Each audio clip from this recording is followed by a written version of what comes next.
मैं पूछता हूं भाई, ये जो दौर गुजरा है एक हमारे मुल्क के अंदर, जो दौर हो गुजरा है, उस दौर का कोई एक कारनामा, कोई एक मंसूबा बता दो जो उस दौर ने बनाया हो, बताओ कोई।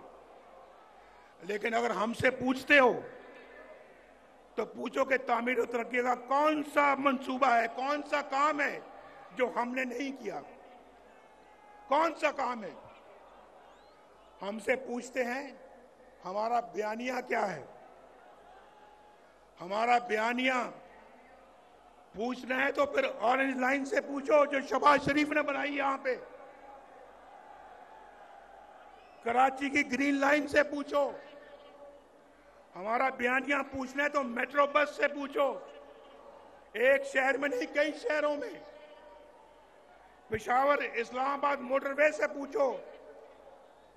हमारा बयानिया पूछना है तो फिर चाकी के एटमी धमाकों से पूछो। हमारा बयानिया पूछना है तो फिर रोटी की कीमत से पूछो, डॉलर के रेट से पूछो, गरीब के बिजली के बिलों से पूछो। हमारा बयानिया पूछना है तो फिर इखलाकियात से पूछो। और आपको पता है कि हमारे इखलाकियात में उनके इखलाकियात में कितना फर्क था। बुजुर्गों की इज्जत से पूछो। हम वो नहीं है जो किसी की पगड़ी उछालें। ये पगड़ी उछालना उनका काम था, हमारा नहीं है। और मैं ये समझता हूं मेरे भाइयों, दोस्तों, और मेरी बहनें भी यहां पे हैं या नहीं है? बहनें कहां हैं हमारी?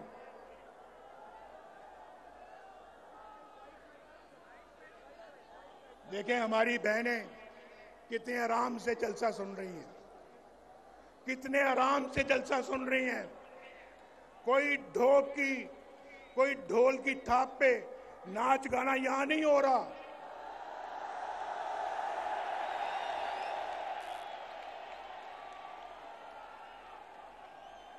मेरी बात समझ गए आप या नहीं समझे?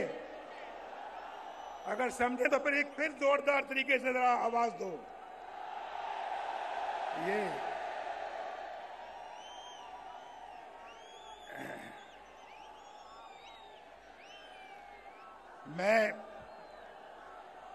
मैं समझता हूं कि पाकिस्तान के अवाम को जो दरपेश मसाइल हैं, क्योंकि अब कोताही की कोई गुंजाइश नहीं है, गुंजाइश नहीं है कोताही की। पाकिस्तान के अवाम को जो दरपेश मसाइल हैं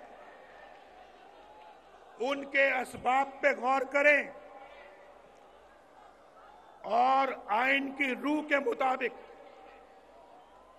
मुत्तहिद होकर मुस्तकबिल का प्लान बनाएं।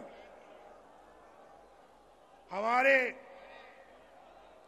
आइन पर अमल दरामद करने वाले रियासती इदारे, जमातें और रियासत के सतूनों को मिलकर काम करना होगा।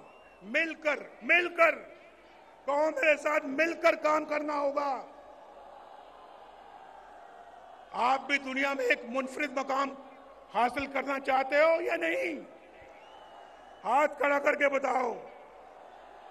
दुनिया में मकाम हासिल करना चाहते हो? फिर सबको मिलकर काम करना होगा, मिलकर। उसका वाहिद हल यही है। मैं आपको पिछले 40 साल का निचोड़ बता रहा हूं, निचोड़। इसके बगैर ये मुल्क आगे नहीं बढ़ सकता, ये मुल्क आगे नहीं बढ़ेगा। और फिर आइन पर अमल दरामद करने के लिए सबको इकट्ठा होना पड़ेगा। वो बुनियादी मर्ज दूर करना पड़ेगा जिसकी वजह से मुल्क हादसे का बार बार शिकार हो जाता है। हमें एक नए सफर के आगाज की जरूरत है। नया सफर हमने शुरू करना है। आज आप दूर दूर से आए हैं मेरे साथ, ये तय करें, आप तय करें कि हम एक नया सफर का आगाज करेंगे, पूरे जोशो खरोश के साथ करेंगे। मैं 4 साल के बाद भी देखे मेरा जोशो खरोश मेरा ठंडा नहीं पड़ा, मेरा जज्बा मान नहीं पड़ा। मेरा जज्बा आज भी उतना ही जवान है जितना आपका जवान है। हमें फैसला करना होगा।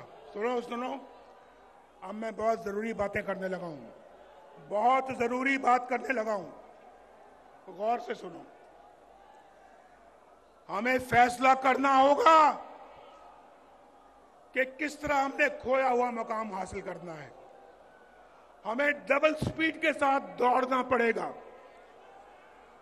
किस तरह से हमने हाथों में पकड़ा हुआ कशकोल तोड़ना होगा, हमेशा के लिए तोड़ना होगा। किस तरह से हमें अपने पांव पे खड़ा करना होगा, अपने पांव पे खड़ा होना होगा। किस तरह से अपनी कौमी गैरत और कौमी वकार को बुलंद करना होगा। किस तरह पाकिस्तान के अंदर बेरोजगारी का खात्मा करना होगा, गुर्बत का खात्मा करना होगा। किस तरह एक बावकार और फाल फॉरेन पॉलिसी बनानी होगी हमें। किस तरह अपने हमसायों के साथ और दुनिया के साथ अपने ताल्लुकात को उस्तवार करना होगा।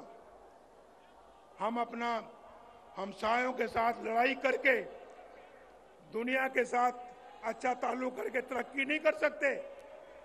हमें सबके साथ अच्छे ताल्लुकात कायम करना होंगे और कश्मीर के हल के लिए भी बहुत बावकार तदबीर के साथ आगे बढ़ना होगा, बड़े बावकार तरीके से आगे बढ़ना होगा, तदबीर के साथ बढ़ना होगा। अगर ईस्ट पाकिस्तान मशरकी पाकिस्तान मगरबी पाकिस्तान से अलहदा ना होता तो आज मगरबी पाकिस्तान और मशरकी पाकिस्तान के दरमियान एक इकोनॉमिक कॉरिडोर बन गया होता जिसको इंडिया भी राह देता और पाकिस्तान मिलकर बांग्लादेश के साथ, जो कि उस वक्त ईस्ट पाकिस्तान था, हम मिलकर तरक्की करते। हमने तो कहा ये कौन लोग हैं भाई मशरकी पाकिस्तान के रहने वाले, ये तो झूठ उगाते हैं, झूठ, और हमारे ऊपर बोझ है। हमने उस बोझ को उतारकर जमीन पर मारा और देख लें आज वही मशरकी पाकिस्तान तरक्की में आपसे आगे निकल गया है। आगे हम पीछे रह गए हैं, पीछे। ये हमें मंजूर नहीं है, ये मुस्लिम लीग नून को मंजूर नहीं है, ये नवाज शरीफ को मंजूर नहीं है, ये नवाज शरीफ के वोटरों को, सपोर्टरों को ये मंजूर नहीं है, ये पाकिस्तानी कौम को मंजूर नहीं है। हमने इस सूरत हाल से बाहर निकलना है और मैं समझता हूं किस तरह से अपने मामलात को हमने ठीक तरह चलाना है। मेरा दिल जख्मों से चूर जरूर है, दिल दर्द से भरा जरूर है, मगर आज मैं आपके साथ मिलकर अपने रब से दुआ कर रहा हूं। ऐ मेरे रब, मेरे दिल में रत्ती बराबर भी बदले की या इंतकाम की ख्वाहिश नहीं है। बस तू इस कौम की तकदीर बदल दे तकदीर।